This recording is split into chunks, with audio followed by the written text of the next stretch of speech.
7. Pagkaing tunay na naglilinis ng katawan, aprobado ng doktor. Mga kapamilya, kung napanood mo ang huling video, baka medyo napaisip ka. Ano na ang kakainin ko ngayon? Relax ka lang. Hindi kita iiwan sa ere. Ang magandang balita, hindi mo kailangang maging perpekto para gumaan ang pakiramdam ng katawan. Kailangan mo lang malaman kung alin ang kakampi mo at alin ang dapat bawasan. Kapag sinabing naglilinis ng katawan, hindi ito instant detox, hindi ito miracle drink, at hindi rin ito gutom diet. Ito ay pagkain na tumutulong sa atay, bato, at bituka na gawin ang trabaho nila ng mas maayos, araw-araw. Sa video na ito, ibabahagi ko ang 7 pagkain na simple, abot kaya, at aprobado ng doktor para suportahan ang natural na linis ng katawan. Simulan natin sa pinaka-basic, pero pinaka-makapangyarihan. Unang-una, tubig. Oo, alam ko. Parang paulit-ulit na payo. Pero tandaan mo ito, walang pagkain ang gagana kung kulang ka sa tubig. Para tayong naglalakad sa madaming impormasyon, pero ang simpleng tubig, madalas, siya ang nakakaligtaan. Ang atay at bato ay parang washing machine ng katawan. Kung walang sapat na tubig, ang dumi ay hindi maaalis. Kailangan ng tubig upang ma-flush ang mga toxins. Kung hindi maayos ang washing machine, ano ang mangyayari sa mga damit? Ganyan din ang atay at bato, kailangan ng sapat na tubig para mag-function ng tama. Pero kung kulang ang tubig, kahit gaano kaganda ang sabon, hindi lilinis. Kung hindi sapat ang tubig, hindi epektibo ang healthy na kinakain. Ang nutrients ay hindi ma-absorb ng maayos. Kaya, ang tubig ay mahalagang bahagi ng ating buhay. Maraming sintomas na akala natin sakit, pagod, sakit ng ulo, mabigat ang pakiramdam. Pero uhaw lang pala. Minsan, nag-aalala tayo sa mga sintomas na ito at nag-iisip tayo ng mas malalim na problema. Pero, kung titingnan mo ang iyong iniinom, baka kulang ka lang talaga sa tubig. Kapag tayo ay dehydrated, ang ating utak ay hindi gumagana ng maayos at nagiging dahilan ito ng headaches at panghihina. Hindi kailangan ng mamahaling detox. Tubig lang, konti-konti, buong araw. Walang fancy na inumin o detox programs. Ang simpleng pag-inom ng tubig ay tumutulong makabawi ang katawan. Magdala ng bote ng tubig kahit saan. Iset ang smartphone para magpaalalang uminom. Ugaliing uminom ng 6 hanggang 8 basong tubig bawat araw. Sa huli, ang tubig ang susi sa ating kalusugan. Kaya, huwag kalimutan na maging hydrated araw-araw. Ang simpleng pag-inom ng tubig ay maaaring magdala ng malaking pagbabago sa iyong pakiramdam at kalusugan. Huwag kalimutan, mga kapamilya, tubig ang ating kaibigan. Ikaw ba ay umiinom ng sapat na tubig araw-araw? I-type ang isa kung oo at 0 kung hindi. Ilagay mo na rin kung saan ka nanonoo. Ngayon, dumako tayo sa isang pagkain na dapat ay nasa hapagkainan araw-araw. Pangalawa, berdeng gulay. Kangkong, pechay, malunggay. Ang mga ito ay ilan lamang sa mga paborito nating gulay na madalas nating makikita sa ating mga hapagkainan. Pero alam mo ba, nasa likod ng kanilang simpleng anyo, napakarami nilang benepisyo sa ating katawan? Akala ng marami, ang mga berdeng gulay ay para lang sa mga diet conscious. Pero sa totoo lang, ito ang mga tunay na superstar pagdating sa kalusugan. Hindi ito uso sa commercials, pero uso sa mga taong maayos ang pagtanda.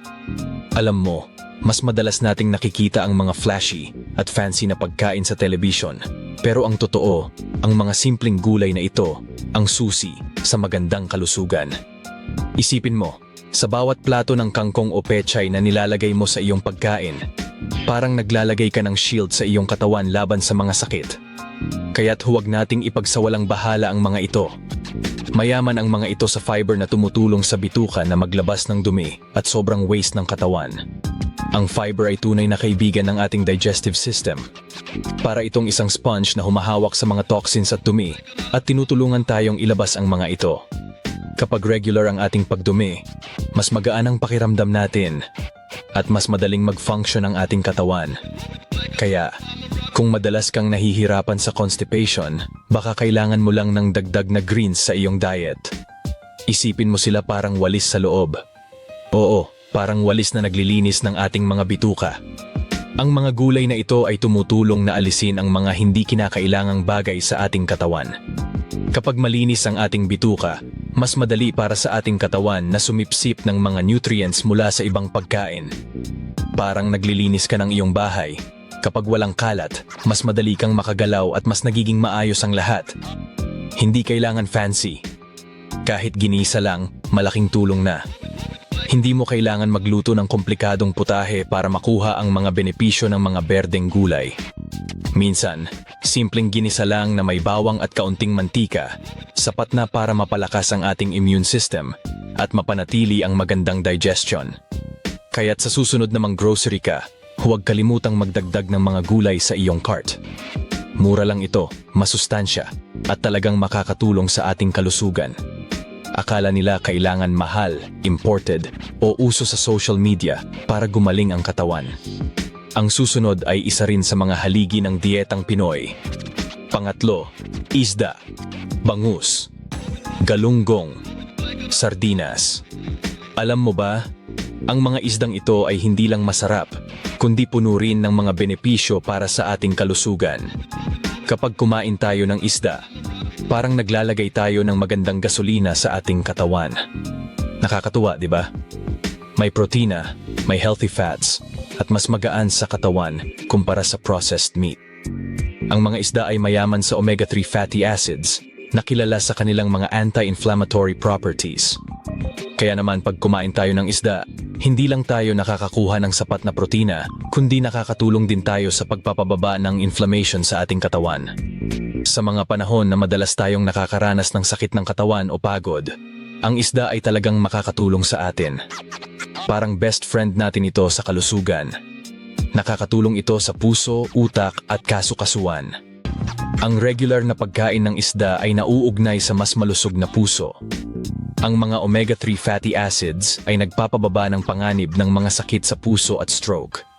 Bukod pa rito, may mga pag-aaral na nagpapakita na nakakatulong ito sa ating utak.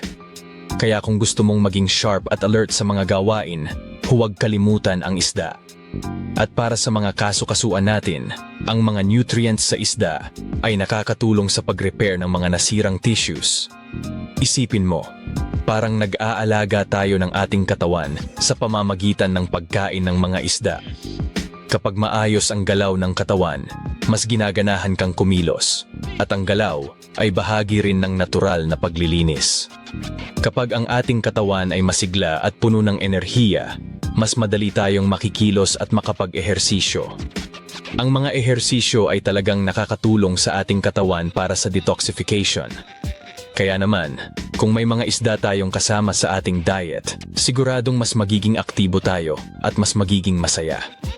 Ang magandang balita pa, hindi natin kailangang kumain ng isda araw-araw. Kahit 2 hanggang 3 beses sa isang linggo, ramdam na ang ginhawa. Talagang napaka-rewarding nito, di ba? Kaya't isama natin ang isda sa ating mga meal plan at sigurado akong magiging mas masaya at mas malusog tayo. Pero ang susunod na pagkain sa listahan ay isa sa pinakamura at pinakaminamaliit, pero pinakamahalaga. Pang-4, ito na ang itlog. Alam mo, parang may stigma na nakadikit dito ang itlog, di ba? Matagal nang siniraan ang mga itlog, pero hayaan mong ipaliwanag ko kung bakit ito ay talagang magandang pagkain para sa atin, lalo na sa ating atay. Sa tamang dami, ang itlog ay puno ng mga sustansyang mahalaga na talagang kailangan ng ating katawan.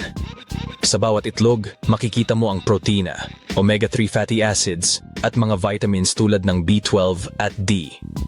Ang mga ito ay tumutulong sa pagpapalakas ng ating immune system at nagbibigay ng enerhiya para sa ating araw-araw na gawain. Ngunit, maraming tao ang nag-iisip na ang itlog ang dahilan ng pagtaba. Hindi ito totoo. Mas madalas, ang problema ay hindi ang itlog, kundi ang sobrang asukal at ang mga ultra-processed foods na kinokonsumo natin. Isipin mo, kapag masyado tayong kumakain ng mga junk food, nagiging unhealthy ang ating diet. Kaya, huwag tayong magtaka kung bakit nagkakaroon tayo ng mga issue sa timbang. Ang itlog, sa kabilang banda, ay masustansya at nakakatulong sa pakiramdam ng pagiging busog. Kaya't hindi ito dapat isama sa listahan ng mga dapat iwasan. Kung almusal ang pag-uusapan, hayaan mong sabihin ko na mas mabuti pa ang itlog kaysa sa mga cereal na parang dessert. Alam mo yon, yung mga cereal na puno ng asukal? Sa halip na magbigay ng sustansya, nagiging dahilan pa ito ng pagtaas ng ating asukal sa dugo. Pero kapag itlog ang pinili mo, hindi lang ito nakapagbibigay ng sustansya, kundi nakakatulong din ito sa pag-maintain ng tamang timbang. Kaya't sa susunod na mag-almusal ka, isama mo ang itlog sa iyong menu. Mas masarap, mas masustansya, at talagang makakatulong sa iyong kalusugan. Tara, itlog tayo. Panglima, kamote, gabi, ube. Alam nyo ba mga kaibigan, na ang mga root crops na ito ay talagang napaka-nutritious? Para silang mga hidden gems sa ating pagkain.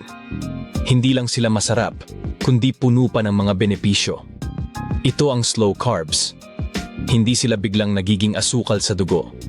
Walang bigla ang spike o pagbagsak ng enerhiya. Alam nyo ba yung pakiramdam ng pagkapagod pagkatapos kumain ng processed foods? Sa root crops, hindi ganon. Ang fiber content nila ay tumutulong na ma-absorb ang nutrients. Kaya mas busog ka at mas stable ang energy mo. Isipin ninyo, di ba? Ito ang dahilan kung bakit maraming lolo't lola ang malakas pa rin kahit na simple lang ang kanilang pagkain. Sila ang mga tao na lumalakad-lakad, nag-aalaga ng mga halaman, at minsan, nagkakaroon pa ng lakas para makipaglaro sa mga apo. Ang mga root crops ay nagbibigay sa kanila ng steady energy na kinakailangan para sa kanilang araw-araw na gawain. Kaya, kung gusto natin ng long-lasting energy at hindi lang yung pangmadalian, talagang magandang isama ito sa ating diet.